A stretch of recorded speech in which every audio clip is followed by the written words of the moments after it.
Introduce our keynote speaker today.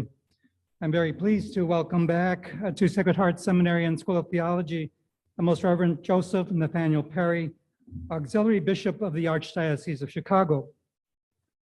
Bishop Perry was an adjunct faculty member here for many years before being ordained a bishop in 1998. In addition to undergraduate degrees in philosophy and theology, he earned an MDiv at St. Francis de Sales Seminary, and then a licentiate in canon law from the Catholic University of America.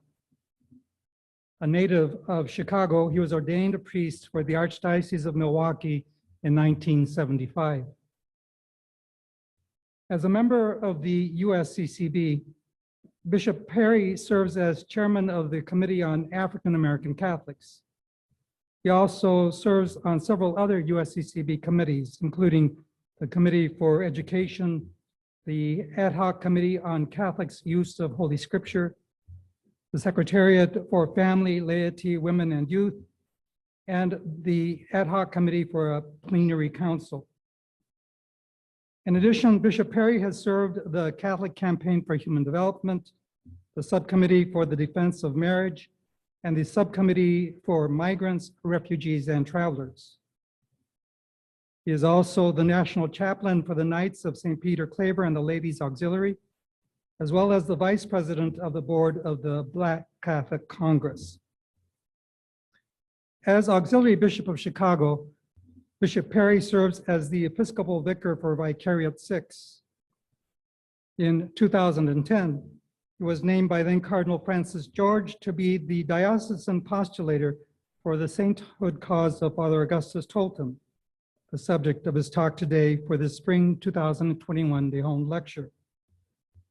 Please join me in welcoming Bishop Perry. Welcome home, Bishop Perry.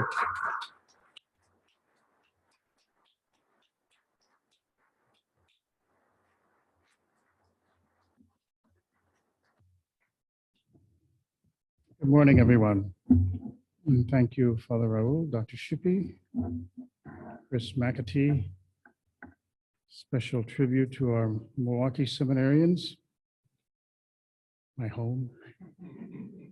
Happy St. Patty's Day.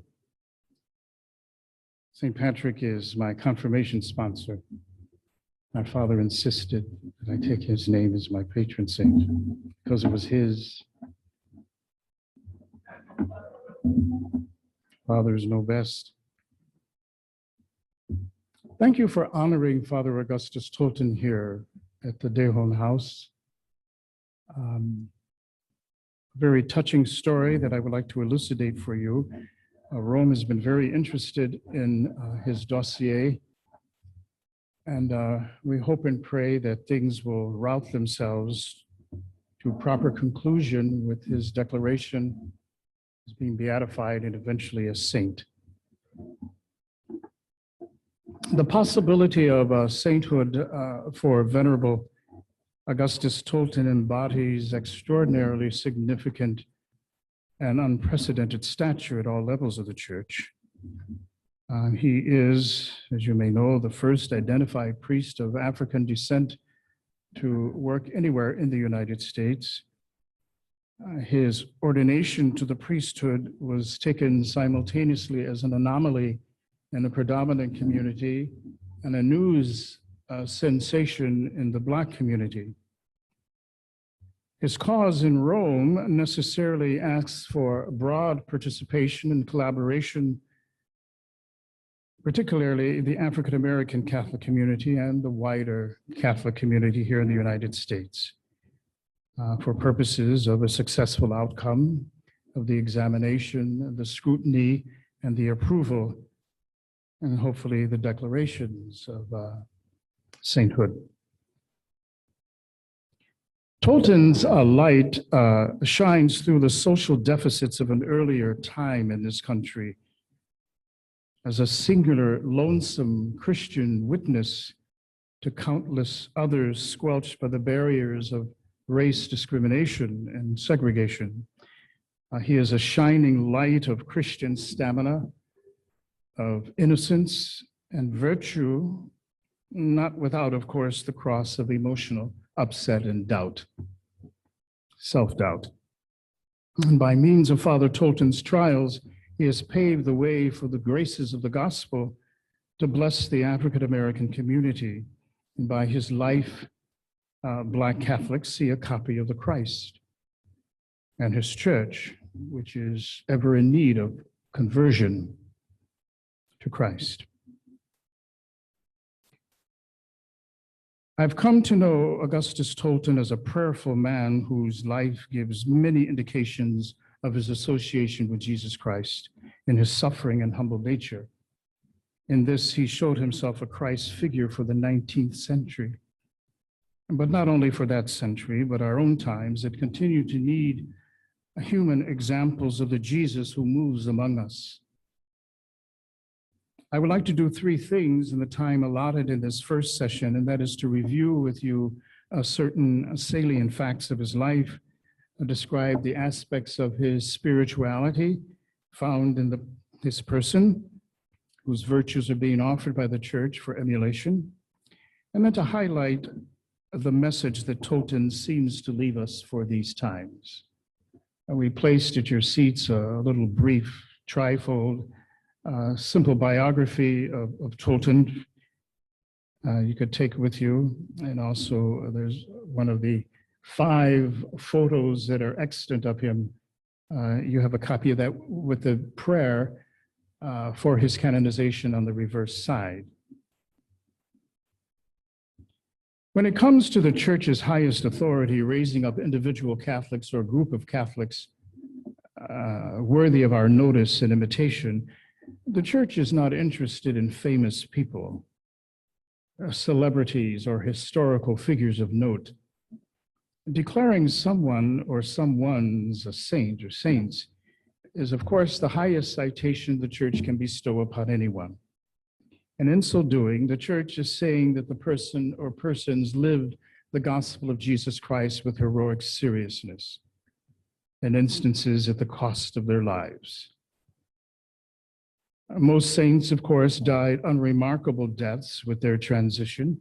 Others had their bodies savagely ripped apart by those who hate the church or the Christ, people whom we dub as martyrs. Many of them suffered with the stamp of the cross pressed to their persons in a variety of manifestations. The message of Jesus Christ, in other words, shines through their life's pattern, and therefore can be taken as a model by those who wish, like them, to get close to the person of the Lord. I think of Father Augustus Tolton as a patron saint of inclusion. In this, he was ahead of his time. The 19th century revealed a society and a Christian church in this country unready for instances of racial integration and inclusion, whether they happen spontaneously or by leadership of certain charismatic or religious leaders. It was for these reasons that Father Tolton was persecuted by fellow priests and ministers, and eventually was treated with indifference by his own bishop and told to get out of town because the situation of whites and blacks coming together under the same roof, albeit a church roof, provoked visual and emotional dissonance in some folks. Segregation of the races was the rule of law and lawless custom in the United States. And for this reason, Franciscan friars, the Sacred Heart province here in the Midwest, maneuvered to get Tolton to a seminary in Rome, because seminaries in the United States in those days did not accept people of my complexion. And the church was unable or was timid to puncture through the racial boundaries of that day and thereby risk losing patronage and benefaction and reputation in a largely Protestant milieu. The Urbanum Seminary, or the Urban Seminary under the auspices of the Propaganda Fide in Rome, where was found students of Asian, African, Hispanic, South Pacific, and Byzantine heritage, prepared seminarians to be missionary priests in far-off lands. So it was thought that once ordained, Tolton should be assigned someplace in Africa. It was thought that the social climate in the United States would obstruct Tolton's work as a priest. 6 years of study later, 1880 to 1886, the cardinal prefect of the propaganda, Cardinal Giovanni Simeoni, told Tolton the night before his ordination that he overturned the vote of the seminary officials and instead would be sending Tolton back to the United States to his home diocese of Alton in Illinois. Today it's Springfield. The cardinal remarked in his biography that the US Church owed it to itself to have a priest of African descent. The cardinal emphasized that if the United States was as enlightened as it claimed to be, Augustus would be accepted. The Vatican had faith that grace would win out in the United States. Although quite surprised at the late news of the change of orders, Augustus followed the cardinal's advice, inspired by his propaganda oath, and returned to his bishop at Quincy, Illinois in July of 1886. Well, the United States, as Rome would come to learn, was not quite that enlightened. The United States suffered a gaping wound, as you know, lingering from its own civil war. Unbeknownst to Cardinal Simeoni, he was sending Tolton back to be nailed to a cross. Tolton was essentially launched as a missionary to inaugurate the church's work among a neglected race, but not without walking through a gauntlet of racial hostility still simmering after the war between the states, where Americans slaughtered one another over the question whether slaves and their descendants could be considered equals to white citizenry. Augustus Tolton, a former slave himself, received partial acceptance in his hometown of Quincy, but turmoil all too soon surrounded him. Prejudiced opposition mounted against him from both Protestant and Catholic clergy, and one German priest in particular, Father Michael Weiss. They thought Tolton should restrict himself to ministering to Blacks. As it was, white Catholics were sneaking into Tolton's church, inspired by his gentle manner. They came voluntarily to his masses and other ministrations and contributed financially to his poor parish. But Father Weiss told his parishioners to stay away from that nigger church and that nigger priest, and took his objections to the bishop any number of times. Tolton was called in and reprimanded. He was accused of disturbing the Protestants who looked askance at him for spreading Romanism in the area. And he was accused by Catholic clergymen of creating an unacceptable situation of a mingling of the races. Being Black and Catholic, Tolton lost on both counts. Folks could not put the two together. There were no protocols for being a Black priest, called in principle to serve everyone, but pushed back every time. With every step Tolton took, he was violating some written or unwritten rule. In due time, in midst of the storm, sympathetic white people stopped coming to his church. As a whispering campaign mounted about Tolton, it became apparent that he would be asked to leave Quincy, where he had begun a credible ministry to the Negro community and where Black Catholics were already accustomed to the gift of a priest who looked like them. In midst of the furor, the Irish Archbishop of Chicago, Patrick Fian, issued an invitation to Father Tolton to come work among African Americans there.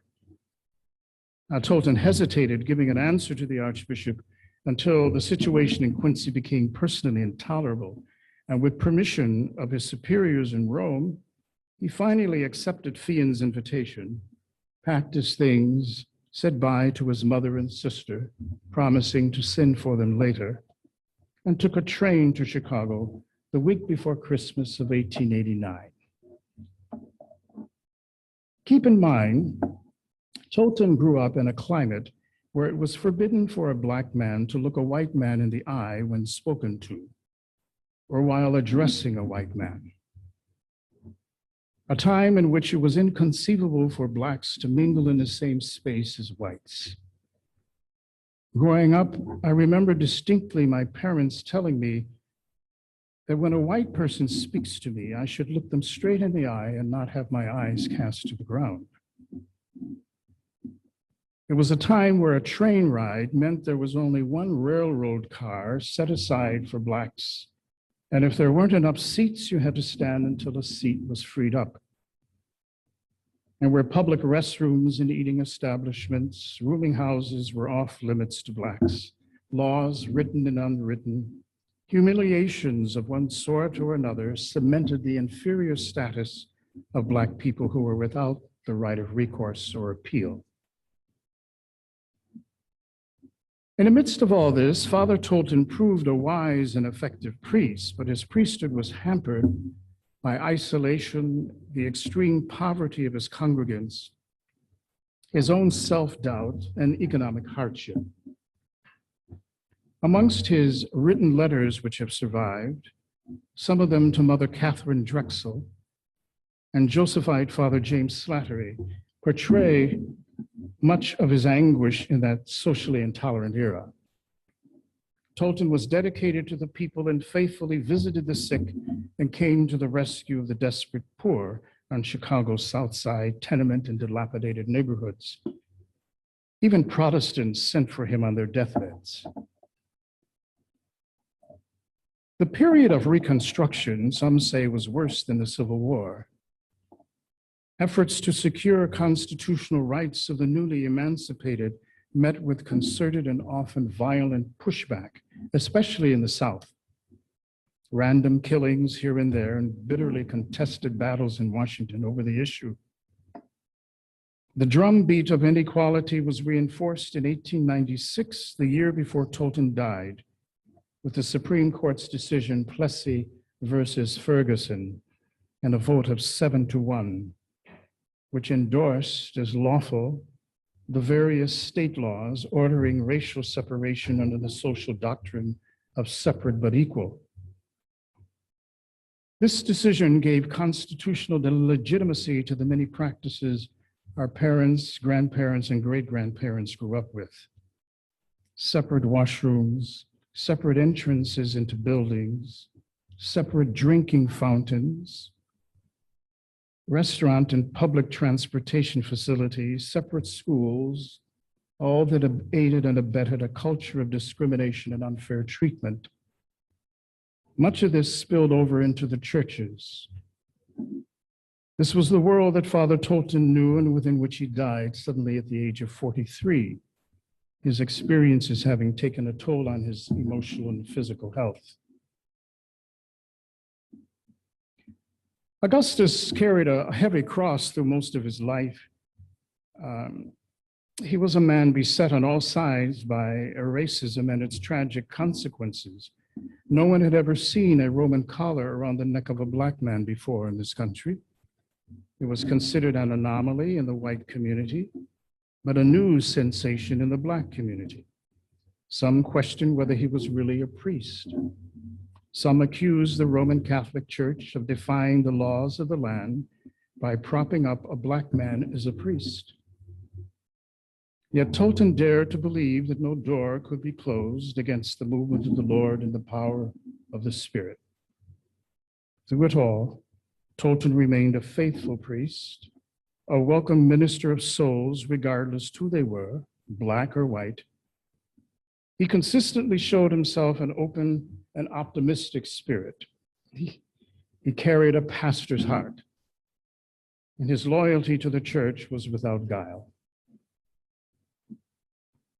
His holiness arises from his perseverance, his patient suffering in face of repeated disappointment, his dutifulness in the face of some large odds, his cheerfulness, his pastoral zeal, his abiding love for the church, and an unfailing sense of obedience.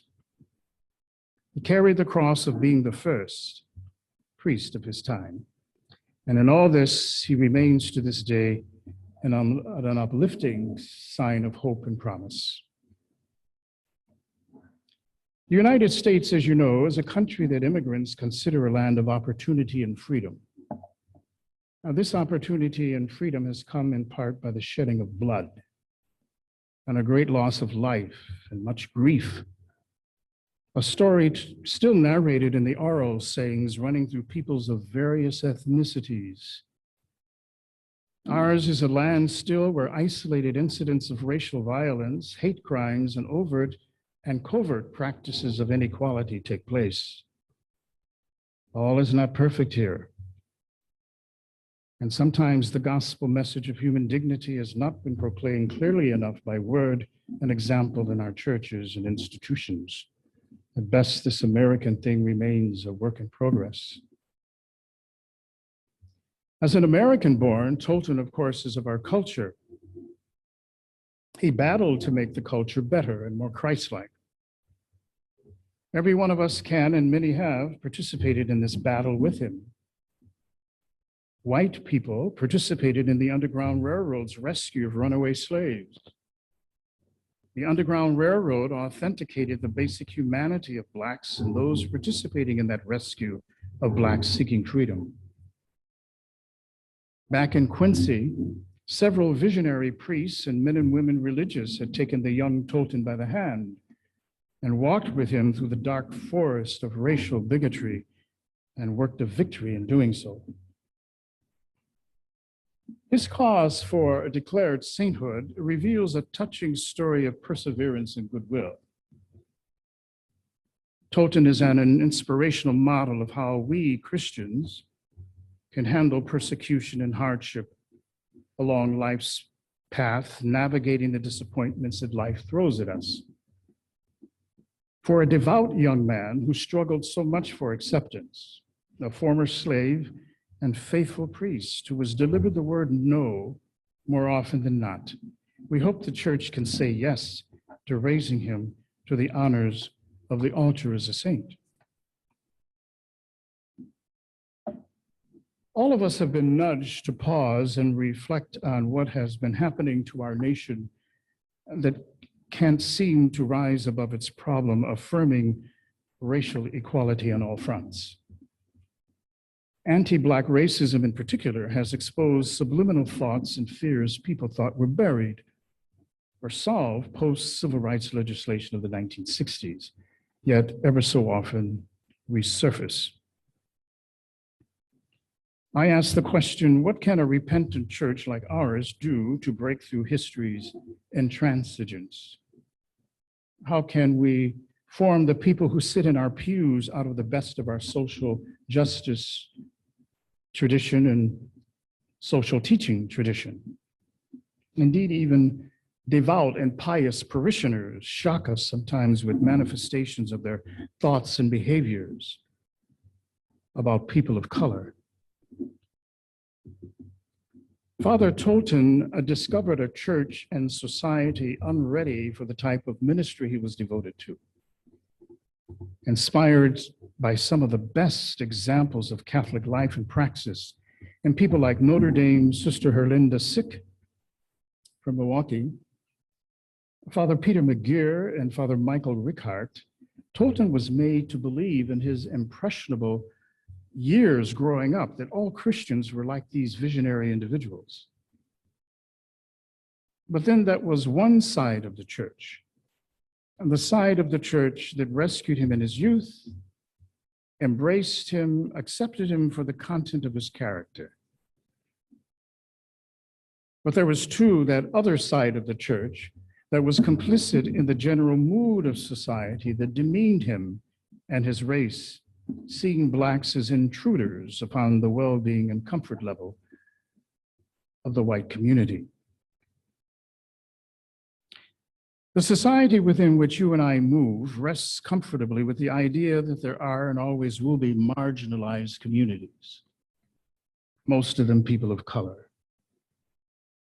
In the spirit of Pope Francis, Catholics have a duty to work the marginalized into mainstream society, or put in other words, to as far as possible, deconstruct much of the disparities between mainstream communities and marginalized communities, differentiations that show up routinely as racial and economic disparities in things like fair housing practices, job availability and a living wage, access to health care, education, fair treatment by law enforcement, humane immigration policies, to name several.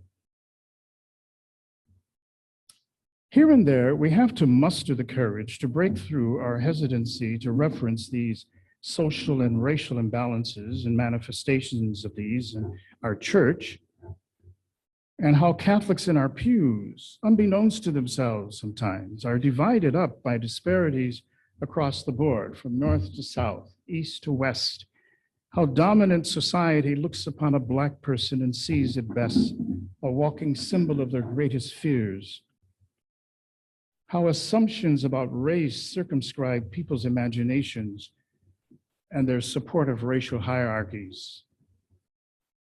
The effort here is not to chastise whiteness or to make people feel guilty. Maybe a little guilt is all right. We Catholics are used to guilt.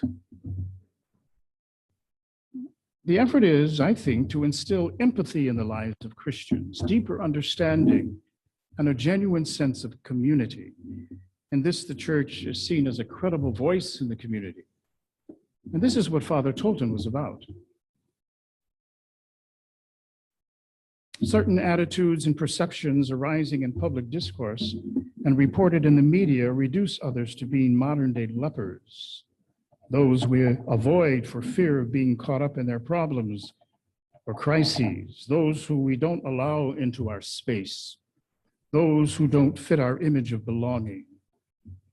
These modern lepers are found outside our city gates. They are dismissed with simplistic labels and unfair stereotypes, pushed aside from being part of our lives. But the Christ who heals lepers comes to heal us, as well as our debilitating sense of self that blinds us to the sacredness and the dignity of those whom we keep at arm's length.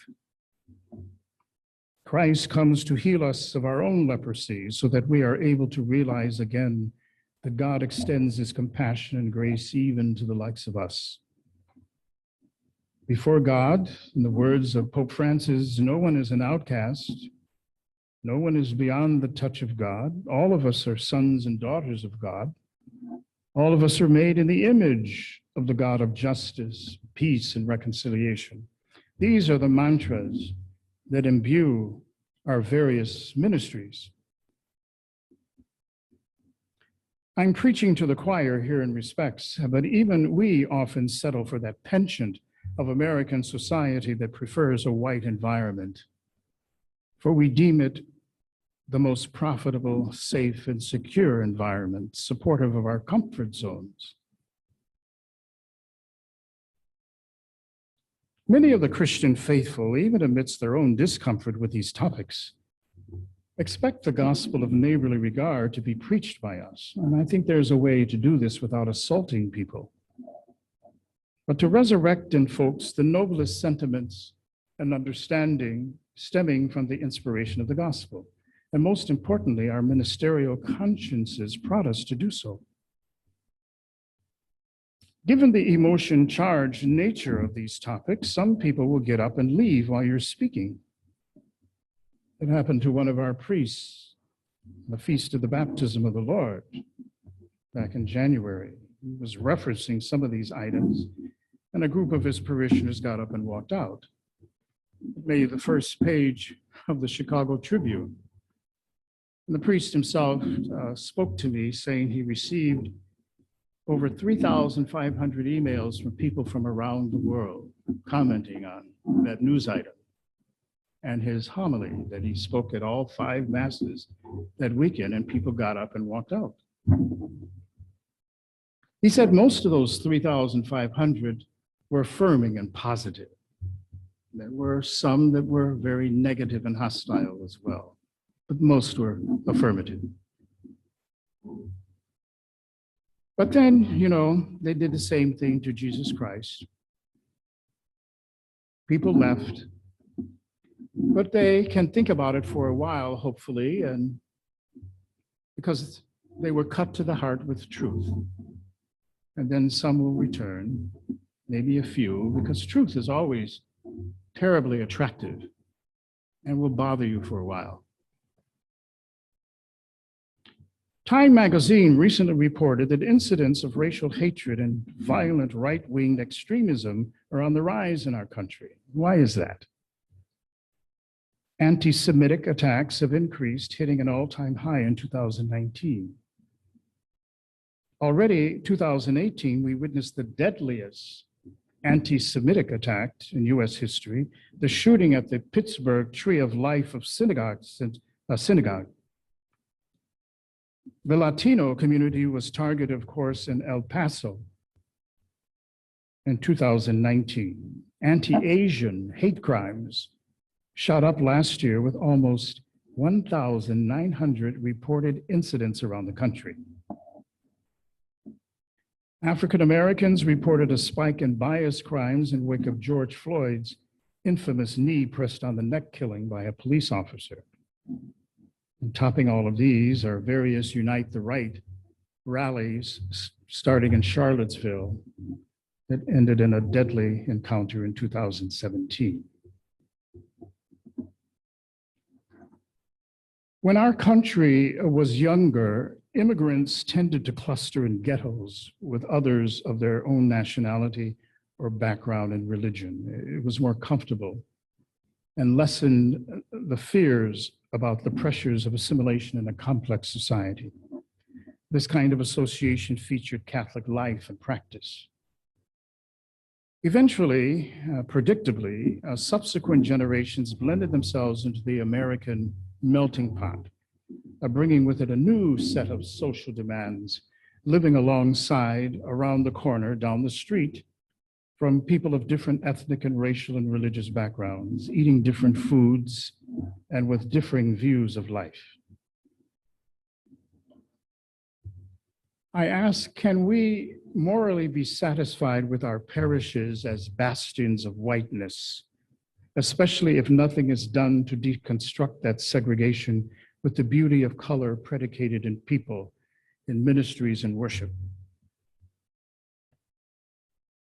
It seems to me that there is a disconnect between the glowing statements that we make in the songs we sing in church and the prayers we pray during Mass, saying that we are brothers and sisters in Christ. Maybe here, but not over here, and not there. We live separately from one another. We worship God separately on Sunday, one another. And uses these glowing words and songs to sound hollow about something that exists merely in theory, but it's not true in practice. Privacy, individualism, and economic well-being are all high-priced values in American society, we all know. The fundamental belief at the heart of racial resentment that you find in corners of our society is that people get what they deserve or what they earn or work for, based on merit. Consequently, there are those who have merit and those who don't have merit. And when people see that certain groups receive sidebar attention in the form of resources or certain advantages, they develop resentment towards that group or groups. An African-American political scientist, Dr. Darren Davis at Notre Dame University, says, when people perceive others benefiting unfairly, that's when social problems occur, and some people get violent. People in our pews are not necessarily motivated by feelings of hatred or superiority, but resentment of this kind has the same effect as if they were, in that they wind up supporting racist policies and ideologies before they notice what they're thinking or saying or doing. Dr. Davis says, we don't really have a solution to racial resentment. And he doesn't know how there is a solution. It's omnipresent in the human condition. We've seen this happening among other ethnic groups here and abroad. Life is extremely competitive, and life oftentimes shows off its shortages rather than its plenty. And in the face of the fears we have about the shortages of life, sometimes we can lose our sense of equilibrium. We, Christian leaders, can aid changing the culture of our communities to lead the way as only Christians can. It's the evangelical summons, I think, of the moment and has been for some time. Can we help create parish cultures where anyone who sees your Catholic parish campus or institution will rest assured that they will be welcomed visiting or even be welcome to join the parish and would not be treated as a stranger or someone who does not belong? People of my complexion and darker are plagued by this stop in your tracks question every time we approach a white environment. How will I be received? Will people stare at me or turn their backs to me or refuse to shake my hand at the sign of peace? Most of us are not going to be in positions where we can foist massive structural institutional change. Others seem to hold the cards in that regard. But we can influence the corners of society where we live and have influence. There are movements and forces seemingly beyond us. One example being white flight. As a church, we follow people where they move and hope we can change their attitude while they're packing their belongings. But often that's not the case. When we end up seeing to a church built where they move, the reasons for their moving and shifting are mixed.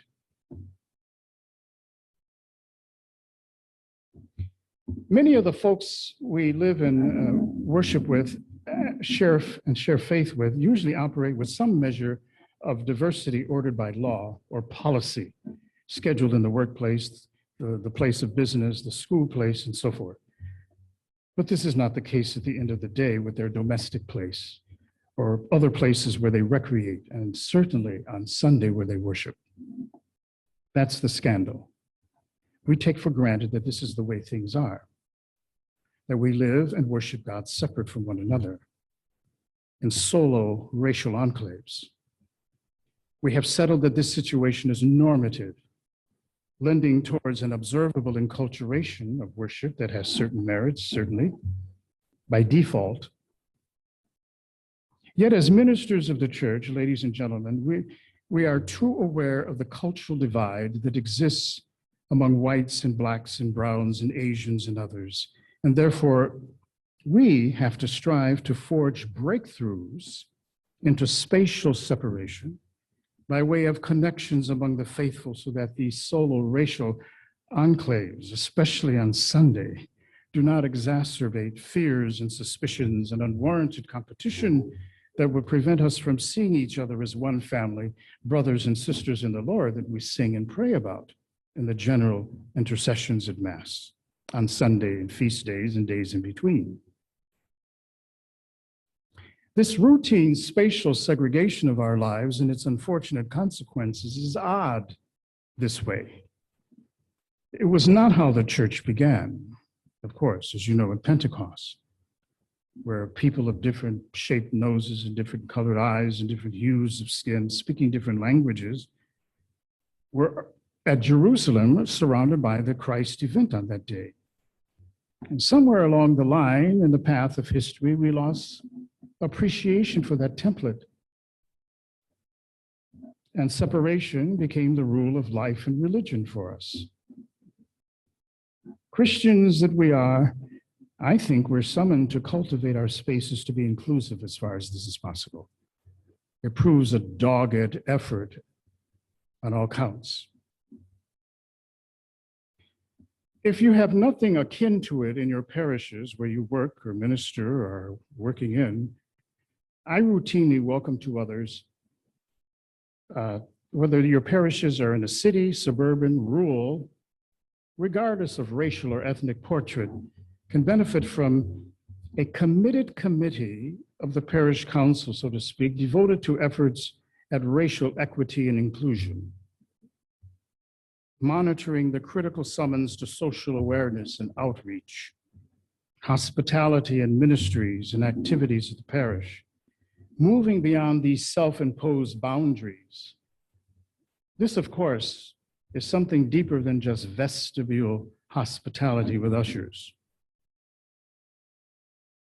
In instances of predominantly Black parishes or predominantly white parishes or predominantly whatever parishes, we should always be aware by sensitive Christian conscience, and I learned this from Bishop Richard Scalba, that the spaces where we live, the spaces that we occupy, especially the Sunday assembly, we should feel that they are incomplete in terms of our Pentecost template, and then take strides for fuller representation of the kingdom our hope is geared towards. I will end with this quote from America Magazine's this recently January issue of 2021. Maybe some of you saw it. It was a column written by a white Catholic woman by the name of Shannon K. Evans. It was titled, "When White Catholics Suffer from Not Knowing the Marginalized." And she says this: "Most of us white Christians do not have encounters with people of color, for we have so arranged our lives, our schools, our churches, and our cities to avoid looking into their eyes. We cannot be changed by what we never encounter. Many Catholics, quote, serve the least of these, unquote, through fundraisers for women's care centers, donating diapers, or dropping off meals to homeless shelters, efforts that seek to change things for others without necessarily changing ourselves. The result can be a kind of Christian duty that is sincere, but not transformative. Often we have no proximity to the ones who have been broken by our political and economic systems. We're not hearing their stories, sitting in their living rooms or breaking bread together at the table of reciprocity," unquote. So, brothers and sisters, we keep chipping away at the problem as only Christians can, shaping our parish communities and our institutions into oases of race-neutral hospitality, all in hopes that our efforts become contagious, forming a genuine Christian culture, seen worth copying in other places. This was the theme of our first priest, Father Augustus Tolton. Thank you for listening.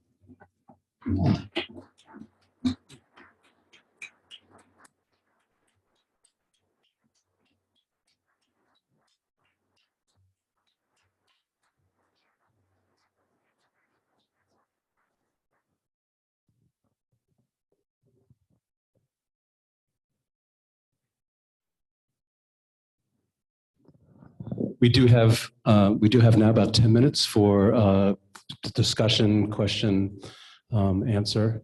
I'd like to perhaps start. Bishop, would you mind? Do you have a mic over there? Would you mind returning?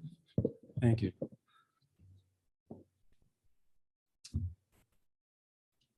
First, I should say thank you so much for your presentation.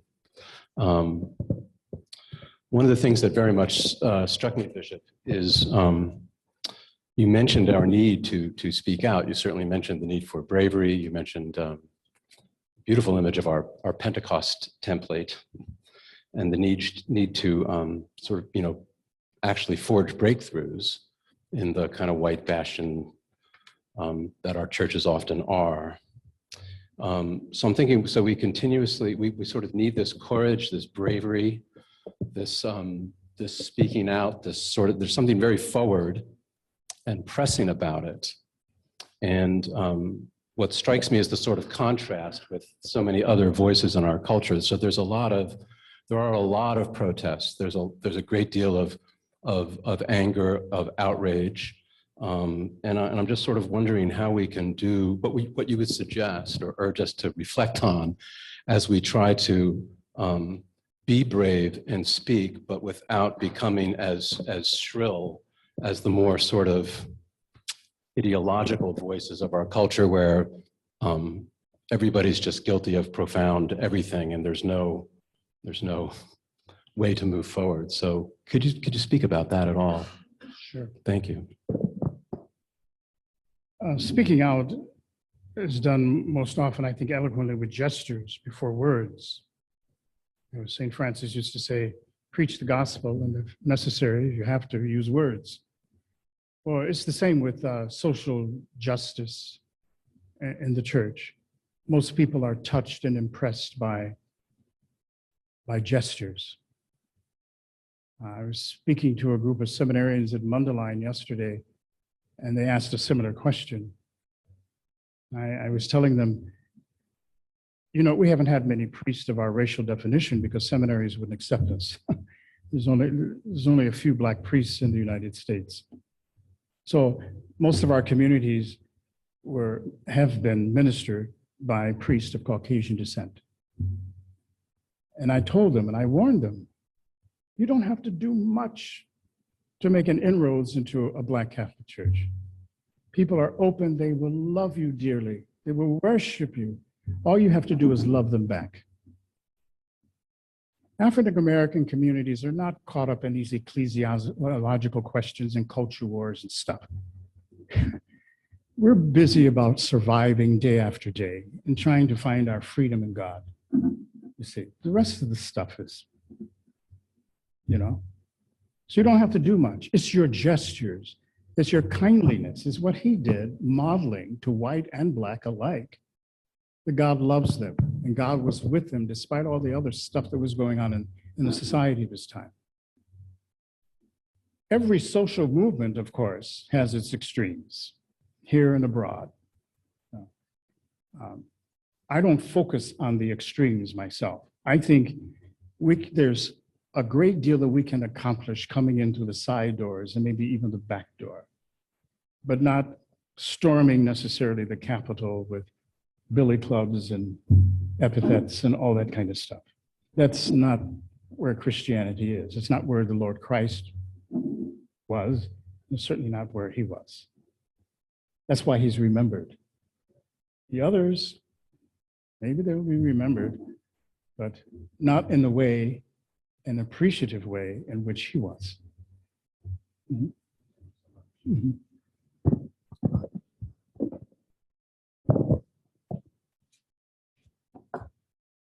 Thank you, Bishop, for sharing your insight. We just got a question coming in. Was your formation at the time as a priest also was fraught with racial tensions?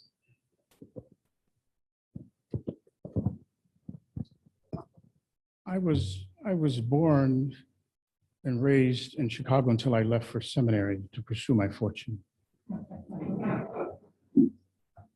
In the late 50s, early 60s, it was not easy getting into seminaries in this country still. But I was recruited by the Capuchin Fathers to study high school seminary up at St. Lawrence, Mount Calvary, Wisconsin, north of Milwaukee. Our class entered there in 1962.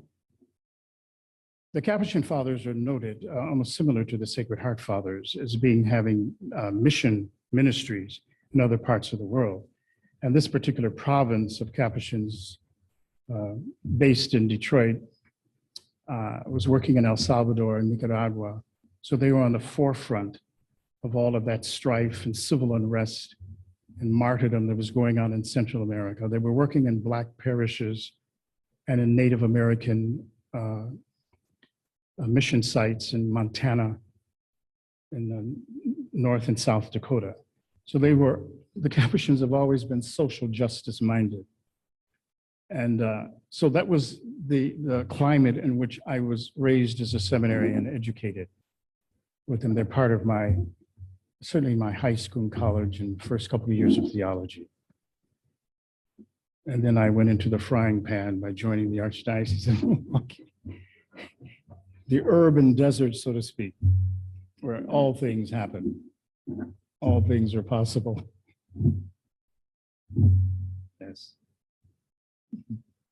So no, I was quote unquote privileged that way, of having a nurturing community in that regard. Good morning, Bishop, and thank you so much for your insight. The question is, thinking about the impact of your call to break down Sunday racial enclaves on seminary formation, how should race and economic background impact the teaching parish placement of seminarians? Should seminarians be permitted to serve at teaching parishes full of people just like them? Sure. I have no problem with that. I think a seminarian properly formed and attuned to the issues of the day can bring an inspiration and a modeling in his own work and with people of a solo racial community. He can bring an articulation and those necessary gestures that will indicate that. I believe that. It will not necessarily be in his purview to overturn life for that particular parish because he's still someone in training, someone in learning. But I think there is a witness that he can convey, whatever parish that is, whether it's a Mexican parish, a Black parish, or white parish, or whatever parish. No. Take every opportunity to be the Christ to others.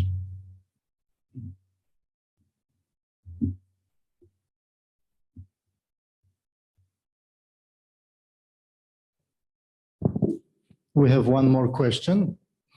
What can we do as future priests and religious to implement interculturality in the parishes, seminaries, and our houses?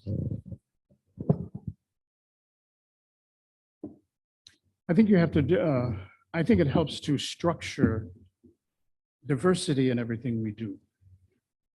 And that's more than just having a reading in Spanish as the first reading, or singing a Polish hymn at the offertory. We have to somehow break through the walls, the boundaries, cross the railroad tracks and so forth. And actually, as this woman I quoted from America Magazine, when it comes to clasping hands and arms and listening to people's stories and inviting people to be a part of the broader Christian witness. I think that is very powerful, and it can begin to help create a new consciousness and change the culture for us. It will not necessarily mean that Michael Jordan and his cousins and aunts and uncles are going to move into your community and live next door to you, because that probably is not acceptable. But what you do locally in your own locus, in your own household, makes a difference. I think we have to begin looking at our own formation, the way we were raised. What messages did we hear in the kitchen of our relatives who talked about those people? And how that has shaped our own biases and prejudices, unwittingly so, about other people. Those who are married, who do your kids hang around with? Are they all white? Are all your friends and acquaintances as adults, are they all white? Are they all Black? Are they all Hispanic? I think we are beyond that at this point in history in 2021, I would like to think. He started it and got in trouble for it. But we have to be aware of what our formation has been. And hopefully, if we are aware and reflect upon that, we will be so inspired to move out of our conclaves of exclusiveness and fear of other people. Does that make sense? It's very subtle work, but it's dogged work. And it needs an articulation and a leadership on the part of priests and ministers, catechists, so forth, youth ministers, to think and behave differently.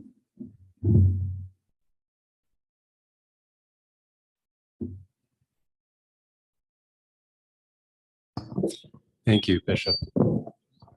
Forgive me. Thank you. Please join me in thanking the Bishop for a presentation on the cause of Augustus Tolton. So much.